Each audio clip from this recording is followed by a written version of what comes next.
యొక్క బాబా యొక్క ప్రేమాశిస్సులతో మెహర్ ప్రభు చరితాన్ని మనం చదువుకుంటున్నాం.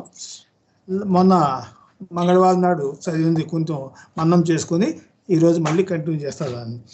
బాబా హుమానే కలం పేరుతో ఆయన గుజరాతీ, ఉర్దూ, హిందీ మరియు పర్షియన్ భాషలో పద్యాలు రాసేవారు. అలాగే వాటిని యొక్క ఆధ్యాత్మిక గుణాలు అన్ని గురించి వాటిని చాటి చెప్పేవి అవన్నీ కూడాను. అయితే ఆ పద్యాలన్నీ కూడా గజల్స్ కూడా ఆయన ఈ హుమా పేరుతోనే రాసేవారట. పర్షియన్ భాషలో భగవంతుని సంబోధిస్తూ రాసే పద్యాలు గజల్స్ అంటారు. ఒకసారి బైలీ మెహర్బాన్ అన్నతో కొన్ని ఉర్దూ గజల్స్ కూడా రాసి గుజరాతీ దినపత్రికకి సాంజ్ వర్తమాన్ పంపగా వారు హుమా పేరు మీద వాటిని ప్రచురించడం జరిగింది. ఈ విధంగా ప్రతి శనివారము పత్రికలో హుమా రచనలు గుజరాతీలో కానీ, ఉర్దూలో కానీ, పర్షియన్ భాషలో కానీ వస్తూ ఉండేవి, ప్రచురితం అవుతూ ఉండే అన్నమాట. తర్వాత బాంబే సమాచారం నుండి కూడా మరొక గుజరాతీ దినపత్రిక కూడా హుమా రచనలు ప్రచురించడం ప్రారంభించింది. ఒకవేళ పొరపాటున ఈ యొక్క హుమా రచనలు గజల్స్ కనుక ఆ పత్రికలో ప్రచురితం కాకపోతే పాఠకులందరూ కూడా రచనల్ని ఆపవద్దు అని చెప్పి వారందరూ కూడా విన్నపాలు రాసే పంపించేవారట. అందరూ కోరేవారు. అంతరాత్మ నేరుగా ప్రభావితం చేయగల శక్తి మెహర్బాన్ రచనకు ఉందని దానికి ఇదొక తార్కాణం. ఒకవేళ అది కనుక ప్రచురితం కాకపోతే పాఠకులు చాలా ఆందోళన చెంది వెంటనే ఆ సంపాదకులకి రచనల్ని ఆపవద్దని చెప్పి వాళ్ళు విన్నపాలు పంపించేవారట. మెహర్బాన్ రచనతో ప్రాచుర్యం పొందే తెలుసుకోవడానికి ఒకసారి బైలీ బొంబాయి నగరంలో కల్బాదేవి ప్రాంతంలో నడిచిపెడుతుండగా ఒక మ్యూజిక్ షాప్ దగ్గర కొంతమంది పార్సీ యువకులు మెహర్బాన్ రచించిన హుమా పాటని పాడుతూ డ్యాన్సులు చేస్తారట. ఏంటి ఆ పాట పేరు? డబ్బు. అయ్యో పాపం డబ్బు. దాని పట్ల చాలామంది జనం బాగా ఆకర్షితులైనట్టుగా గుమిగూడారట. అలాగే మరి ఇంత ప్రాచుర్యం పొందిన ఈ యొక్క గజల్స్ రచనలు ఇవన్నీ ఎవరు రాస్తున్నారు అంటే 14 సంవత్సరాల వయసున్న మెహర్బాన్ రాస్తున్నాడనే సంగతి తెలిసినట్టయితే మరి ఆ సాహితీవేత్తలు మరింత ముగ్ధులయ్యేవారేమో.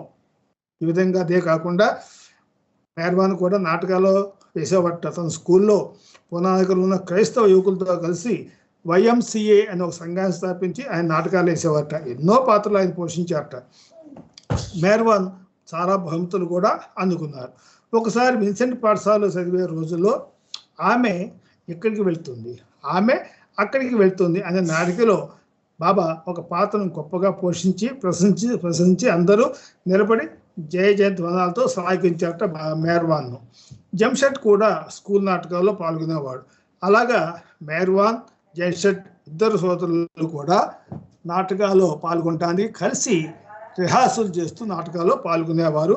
అనేక బహుమతులు కూడా పొందేవారని మనం అక్కడి దాకా మనం మంగళవారం నాడు చదువుకోవడం జరిగింది. కంటిన్యూషన్ ఇవాళ స్టార్ట్ చేస్తాను. అవతార్ మెహర్ బాబాకి జై. ఒకసారి మెహర్బాన్ తన నాటికకు దర్శకత్వం వహిస్తున్నాడు. నటించడం ఏమాత్రం చేతకాని ఒక బాలుడు ఆ నాటికలో ఒక చిన్న పాత్రలో నటించాలనుకున్నాడు. ఆ బాలుడు తండ్రి డెన్షా మెహర్బాన్ ఇరానీ పూనాలోని జొరాస్ట్రియన్ కుటుంబాల్లో చాలా ప్రముఖ వ్యక్తి. నాటిక విజయవంతం కావడానికి అతని అండదండలు చాలా అవసరం.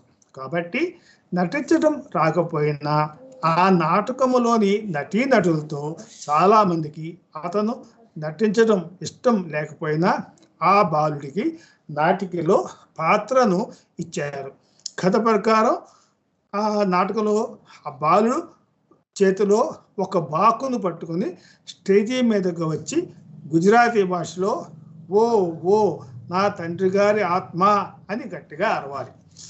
ఆ బాలుడు ఒక బాకు అంటే కత్తి, అది పట్టుకుని స్టేజీ మీదకి వచ్చి గుజరాతీ భాషలో ఏమని అరవాలి? ఓ ఓ నా తండ్రి గారి ఆత్మ అని అరవాలట. నాటిక ప్రదర్శన ఆరంభమైంది. అంతా సవ్యంగానే జరుగుతోంది. ఆ బాలుడు వంతు వచ్చింది. అతను చాలా గాబరా పడుతూ స్టేజీ మీద అడుగు పెట్టాడు. చేతిలో బాకు వణుకుతూ ఉంది. ఆ తడబాట్లో స్టేజీపై ఉండవలసిన చోటు కాకుండా వేరే చోట నుంచున్నాడు. అదే స్థితిలో పాకును పైకెత్తి ఓ ఓ అని మాత్రం అనగలిగాడు. ఇక మిగిలిన మాటలు అతని నోటి నుండి రావడం లేదు. ఎప్పుడైతే ఆ బాలుడు కంగారు పడిపోయి స్టేజ్ మీదకి బాకుతో వచ్చాడు, కానీ వణికిపోతూ తడబాటుతో ఒక చోట ఉంచవలసింది ఇంకో చోట ఉంచడం జరిగింది. అదే స్థితిలో బాకు కూడా పైకెత్తి ఓ ఓ అని మాత్రం అలిగాడు, కానీ మిగతా డైలాగ్ చెప్పలేకపోయాడు. ప్రదర్శన రసభాస అవుతుంది గ్రహించిన మేర్వాన్ తెరదించమని సౌజ్ఞ చేశాడు. వెంటనే ఆ పనిని నిర్వహిస్తున్న జంషెడ్ ఒక్క ఉదురున తెర దించేశాడు. ఆ బాలుడు మేర్వాన్ ముందుగా నిర్దేశించిన స్థానంలో కాకుండా సరిగ్గా తెర అడుగున నిలబడి ఉండటం వలన ఆ తెర అడుగు అంచుకు బారుగా తగిలిన కర్ర ఆ బాలుని వీపుపై పడింది. అతను కింద పడగా తెర అతని మీద పడిపోయింది. తల మాత్రము బయటకు ఉంది. సహాయం కోసం ఆ బాలుడు అరవడం మొదలుపెట్టాడు. విపరీతమైన భయంతో జంషెడ్ కుర్వాని కాళ్ళు పట్టుకుని లోపలికి లాగటం ప్రారంభించాడు. కానీ పైనున్న తెర చాలా భారంగా ఉన్నందున అతనిని కలపలేకపోయాడు. చివరికి మేర్వాన్ ఒక్క ఉదుటున తెరకున్న కర్రను పైకెత్తాడు. వెంటనే భయంతో ఉన్న ఆ కుర్రవాణ్ణి స్టేజీ వెనుకకు లాగారు. విషాదంతో ముగిసిన ఈ సంఘటన చివరికి హాస్య సన్నివేశంగా మారటంతో ప్రేక్షకులంతా కూడా ఆనందంతో అరిచారు. విన్సెంట్ స్కూల్లో ఉన్న రోజుల్లోనే మేర్వాన్ ఇంగ్లీష్ టైప్లో సుమారు 200 పేజీల సినిమా ఇతివృత్తాన్ని సంక్షిప్త రూపంలో తయారు చేసి కాలిఫోర్నియాలోని హాలీవుడ్లో గల యూనివర్సల్ ఫిల్మ్ స్టూడియోకు పంపించాడు. దురదృష్టవశాత్తు దాని విషయం ఏమైంది ఎవరికి తెలియరాలేదు. అమెరికాలోని ఓ ఫిల్మ్ కంపెనీ నుండి మేర్వాన్కు ఎలాంటి ప్రత్యుత్తరము రాలేదు. మేర్వాన్ ప్రతినిత్యం ఏదో పనిలో నిమగ్నమై ఉండేవాడు. అంతేకాదు, ఏ పని చేయకుండా ఉండటం అంత చెడ్డ విషయం మరొకటి లేదు అనేవాడు. మేర్వాన్ ఎప్పుడు శక్తి ఉరకలు వేస్తూ ఉండేది. మేర్వాన్లో ఎప్పుడు శక్తి ఉరకలు వేస్తూ ఉండేది. సోమరిగా కూర్చోక ఎప్పుడు ఏదో ఒక పనిలో నిమగ్నమై ఉండేవాడు. తన మిత్రుని గురించి డైరీలో బెయిలీ ఇలా రాసుకున్నాడు: మేర్వాన్ ఎప్పుడూ తన చదువులో మునిగి ఉండేవాడు, లేక తనకు ఇష్టం ఉన్న పుస్తకం చదువుకునేవాడు. వాటితో విసుగు చెందితే మాతో ఆటలు ఆడేవాడు. అతను ఉత్సాహవంతుడు, కష్టజీవి. అతని శరీరం మచ్చలేనిది. పనిని ఎగ్గొట్టడానికి చూసే ప్రబుద్ధులు కొంతమంది ఉండేవారు. అలాంటి వారిచే వారికి ఇష్టం లేని పనులను తనతో పాటు చేసేటట్టుగా మేర్వాన్ ఒప్పించేవాడు. అంటే పని కొట్టేవాళ్ళని కూడా మేర్వాన్ వాళ్ళతో పని చేయించేవాడు. వారి పనిలో తాను కూడా పాల్గొని సహాయం చేసేవాడు. తద్వారా ఆ ఆకతాయిలు కూడా శ్రమజీవులుగా మారేవారు. మేర్వాన్ తమ పట్ల ఆ విధంగా ప్రవర్తించినందుకు అతని మిత్రులెవ్వరూ చెడుగా అనుకునేవారు కాదు. ఎందుకంటే మేర్వాన్ వారి నాయకుడు కనుక. ఉదాహరణకి బెయిలీకి పాఠశాలలో క్రీడల పట్ల ఆసక్తి ఉండేది కాదు, కానీ ఆటలలో పాల్గొనాలని బెయిలీని ఒప్పించేవాడు మేర్వాన్.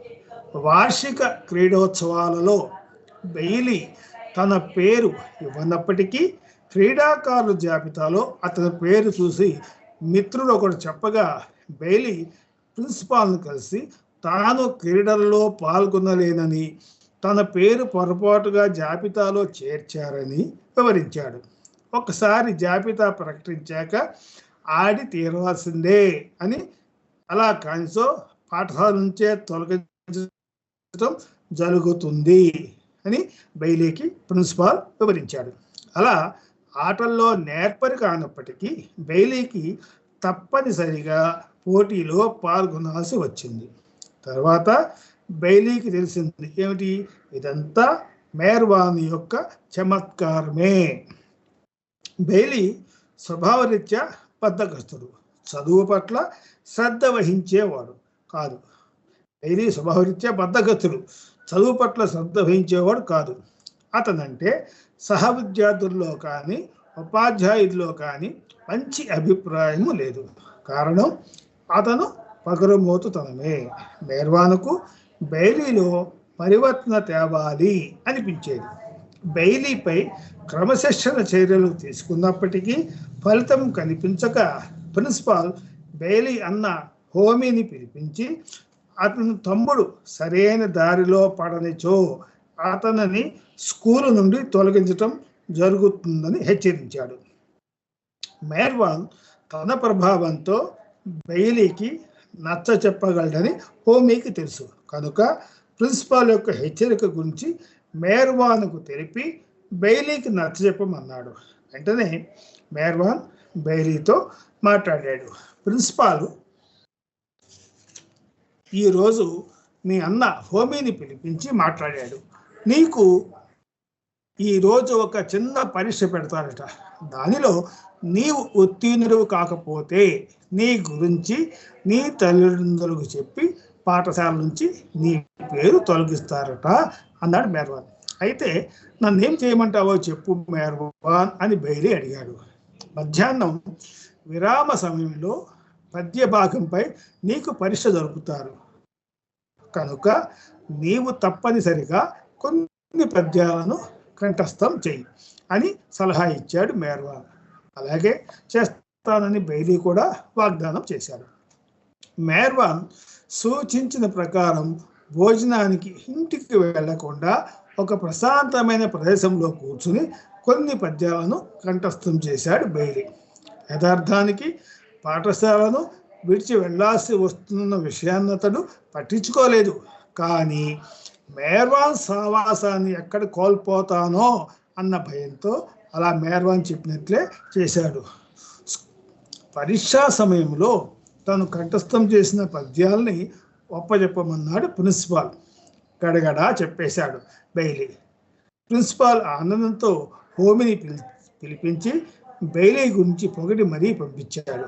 బెయిలీకి చదువు చెప్పే ఉపాధ్యాయులకు సహ విద్యార్థులకు సోమర్తనానికి అలవాటు పడిన బెయిలీ ఎలా ఉత్తీర్ణుడయ్యాడో అంతుపట్టలేదు. అలా బెయిలీ చదువు విన్సెంట్ పాఠశాలలోనే కొనసాగింది. అదంతా మెహర్వాన్ చదువే కదా అనుకునేవాడు బెయిలీ. మెహర్వాన్ తరచూ పద్యాలు రచిస్తూ ఉండేవాడు. అంతేకాదు తన మిత్రుడైన బెయిలీ కూడా ఒక కవి కావాలని కోరుకునేవాడు. పద్యంలో మొదటి వాక్యం తాను రాసి బెయిలీని రెండవ వాక్యాన్ని లయబద్ధంగా కూర్చమనేవాడు. పాపం బెయిలీ శక్తివంచన లేకుండా ప్రయత్నం చేసేవాడు. ఒకసారి మిత్రులిద్దరూ కలిసి గజల్ వ్రాయడానికి ఉపక్రమించేవారు. అలాంటప్పుడు ప్రశాంతమైన ఏకాంతం కోసం దగ్గరలో గల మహమ్మదీయ సాధు సమాధి ప్రాంతంలో లేక పూనా నగరానికి నైరుతి దిశలో 3 మైళ్ళ దూరంలో గల పర్బత్ హిల్ను ఎంచుకునేవారు. మెహర్వాన్కు పద్యాలను రచించడం పట్ల సహజమైన సామర్థ్యం ఉండేది. కానీ బెయిలీకి మాత్రం అటువంటి స్ఫూర్తి లేనందున ప్రయత్నపూర్వకంగా వ్రాయడం చాలా ఇబ్బందిగానే ఉండేది. అప్పుడప్పుడు మెహర్వాన్ బెయిలీని పూర్తి పద్యాన్ని ఒక నిర్దిష్ట సమయంలో వ్రాయాలని అడిగేవాడు. ఎలాగో కష్టపడి పద్యాన్ని పూర్తి చేసేవాడు బెయిలీ. దానిని మెహర్వాన్ పరిశీలించి తప్పులను సరిచేసేవాడు. ఆ రోజులలో యూరప్ దేశస్థుడైన బ్రౌనీ అనే ప్రఖ్యాత జ్యోతిష శాస్త్రవేత్త పూనా నగరంలో నివసించేవాడు. అతను షెరియార్కు పరిచయస్తుడు కూడా. బ్రౌనీ తరచూ షెరియార్తో తనకు మెహర్వాన్ అంటే చాలా ఇష్టమని, అతను భవిష్యత్తు తెలియజేస్తారని, అతని జాతక చక్రాన్ని నిశితంగా పరిశీలించాలని చాలా కాలంగా మనసులో కోరిక ఉందని చెప్పేవాడు.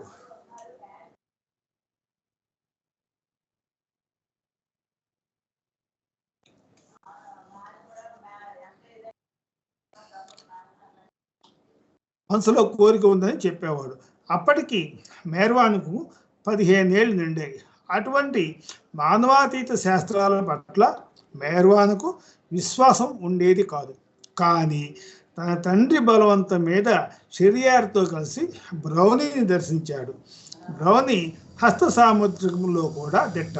అందుచేత జాతక చక్రం తయారు చేసే ముందు మేర్వాన్ హస్తం పరిశీలిస్తానని అన్నాడు. అతడు మేర్వాన్ చేతిని నిశితంగా పరిశీలించి నివ్వెరపోయాడు. సాధారణంగా అయితే ఒక వ్యక్తి హస్తాన్ని పరిశీలించడానికి అతనికి 10 నిమిషాలు చాలు. కానీ మేర్వాన్ హస్తాన్ని పరిశీలించే కొలది బ్రౌనీలో ఆశ్చర్యం పెరిగి ఎన్నో గ్రంథాలను తరచి తిరిగేస్తూ మేర్వాన్ హస్తరేఖలను ఒక్కొక్కదాన్ని పరిశీలిస్తూ గంటకు పైగా గడిపాడు. చివరికి అతను షెరియార్తో ఇలా అన్నాడు, భవిష్యత్తులో ఈ బాలుడు ఈ యుగానికే గొప్ప తత్వవేత్త కాగలడు అని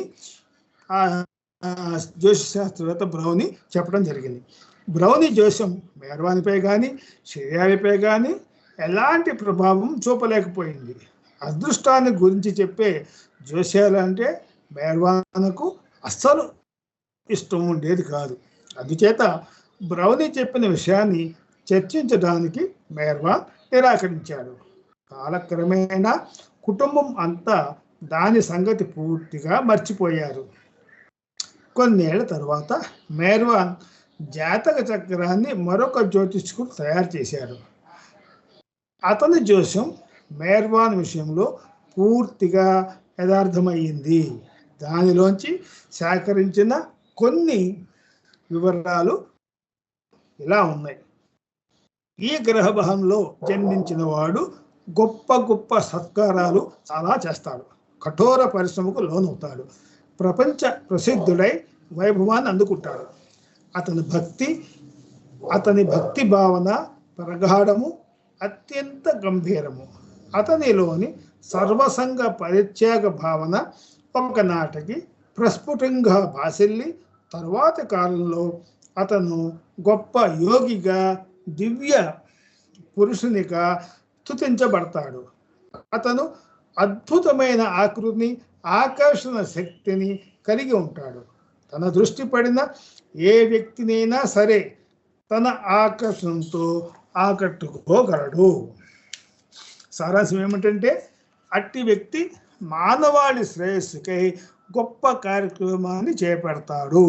అతను భూమిపై జన్మించిందే భగవత్ కార్యాన్ని నెరవేర్చడానికి. భగవంతుని ఇచ్ఛను అమలుపరచడానికి అత్యంత విశిష్టాత్ముడైన ఈ వ్యక్తి తన పరిధిలోనికి వచ్చిన వారందరికీ ముక్తిని ప్రసాదించడానికి మాధ్యమమై ఉంటాడు. తరచూ పాఠశాలలు మారుతూ ఉండడం వలన మేర్వాన్ తన మిత్రులకు దూరమయ్యేవాడు. కానీ తన పాత మిత్రులను తరచూ కలుసుకోవాలని ఆరాట పడేవాడు. అందుకొరకై బాబాజాన్ నివసించే చార్బావడి ప్రాంతంలోని దగ్గరలో ఒక బంగ్లాలోని మొదటి అంతస్తులో కాస్మాపాలిటన్ క్లబ్ను ప్రారంభించాడు మేర్వాన్. అన్ని మతాలకు చెందిన బాలురు, యువకులు దానిలో సభ్యులుగా చేరారు. క్లబ్ అద్దె మరియు ఖర్చుల నిమిత్తం సభ్యులందరూ సభ్యత్వ రుసుం చెల్లించేవారు. మేర్వాన్ అధ్యక్షుడుగా వ్యవహరించేవాడు. ఒక కార్యదర్శి, ఒక కోశాధికారి కూడా ఉండేవారు. కానీ మేర్వాన్ అన్ని జమా ఖర్చులపై ఒక కన్నేసించేవాడు. క్లబ్లో సభ్యులు చదరంగం, పేకాట, చెక్కర్స్ మొదలైన ఆటలు ఆడేవారు. సభ్యుల సదుపాయం కోసం ఆంగ్ల వార్తాపత్రికలు, ఇతర పత్రికలు కూడా కొనేవారు. మత గ్రంథాలు, తత్వశాస్త్ర గ్రంథాలు కూడా క్లబ్ కోసం కొన్నారు. లైబ్రరీను నియమించి గ్రంథాలు, పుస్తకాల బాధ్యతను అప్పగించారు. కాస్మోపాలిటన్ క్లబ్ ఉదయం 7 గంటల నుండి 11 11 గంటల వరకు, మరలా మధ్యాహ్నం 3 గంటల నుండి 9 గంటల వరకు రాత్రి తెరిచి ఉండేది. క్లబ్ మూసిన సమయంలో క్లబ్ భద్రత కోసం ఒక కాపలాదారుని కూడా నియమించారు. మెహర్వాన్ సభ్యులందరి కోసం కూడా ఈ క్రింది నియమాలను నిర్దేశించాడు. అసభ్యకరమైన భాషను ప్రయోగించరాదు. 1. 2. మత్తు పానీయాలను త్రాగడం పూర్తిగా నిషిద్ధం. 3. క్లబ్ ఆవరణలో జూదం ఆడరాదు. 4. తగవులు పడటం కూడదు. 5. నేను ఫలానా మతానికి చెందిన వాడిని కాబట్టి మిగిలిన సభ్యుల కంటే ఉన్నతులను అనే భావనను ఎట్టి పరిస్థితుల్లోనూ దరి చేరనీయరాదు. 6. అందరినీ ప్రేమించడం, సదా సోదర భావాన్ని కలిగి ఉండటం, ఐకమత్యంగా మెరగడం అనే అంశాలు క్లబ్లోని సభ్యులందరికీ లక్ష్యంగా ఉండాలి. క్లబ్లోని సభ్యులందరూ కూడా పైన వివరించిన నియమాలను గౌరవిస్తూ తప్పకుండా పాటించేలా మెహర్వాన్ నిఘా వహించేవాడు. వారంలో 2 రోజుల పాటు ఆటలు లేకుండా ఆసక్తికరమైన విషయాలపై ఉపన్యాస కార్యక్రమం నిర్వహించేవారు. మేధావులైన కొంతమంది సభ్యులు ఆ 2 రోజులు కార్యక్రమంలో చాలా ఉత్సాహంగా పాల్గొనేవారు. ప్రతి సభలో అధ్యక్షుడైన మెహర్వాన్ సభా కార్యక్రమాన్ని ప్రారంభించి కొత్త సభ్యులను అందరికీ పరిచయం చేసేవాడు. సమావేశాలకు సభ్యులు కాని వారు కూడా అతిథులుగా హాజరయ్యేవారు. కానీ బాలికలను కానీ స్త్రీలను కానీ రానిచ్చేవారు కాదు. కొత్తగా క్లబ్లో చేరిన సభ్యుడు చేరిన వెంటనే ఆసువుగా ఉపన్యాసం ఇవ్వవలసి ఉండేది. క్రొత్త కావడం వల్ల ఆ సభ్యుడు ఉపన్యాసంలో దొర్లే తప్పులు ప్రేక్షకులకు మంచి వినోదాన్ని కలిగించేవి. మెహర్వాన్ వంతు వచ్చినప్పుడు మాత్రం సభ్యులంతా అతని ఉపన్యాసాన్ని కడు శ్రద్ధగా వినేవారు. ఆ క్లబ్లలో ఒకే ఒక్క యూరోపియన్ సభ్యుడు ఉండేవాడు. అతని పేరు రిచర్డ్ డిక్. అతడికి ఇంగ్లీష్ తప్ప మరే భాష రాదు. మెహర్వాన్ అతనికి పర్షియన్ భాషను నేర్పడం ప్రారంభించాడు. రిచర్డ్ నిజాయితీ గల యువకుడు, సహృదయుడు, తెలివైన వాడు. కానీ దురదృష్టవశాత్తు క్లబ్లో చేరిన కొద్ది రోజులకి అకస్మాత్తుగా చనిపోయాడు. అవతార్ మెహర్ బాబా కీ జై. ఇక్కడ ఆపుదామండి. పేజ్ నెంబరు 195లో లాస్ట్ పారాగ్రాఫ్ నుంచి స్టార్ట్ చేయాలి. అవతార్ మెహర్ బాబా కీ జై. నాకు ఈ అవకాశం ఇచ్చేందుకు మెహర్ బాబాకి జై మెహర్ బాబా తెలియజేసుకుంటూ అందరికీ జై మెహర్ బాబా.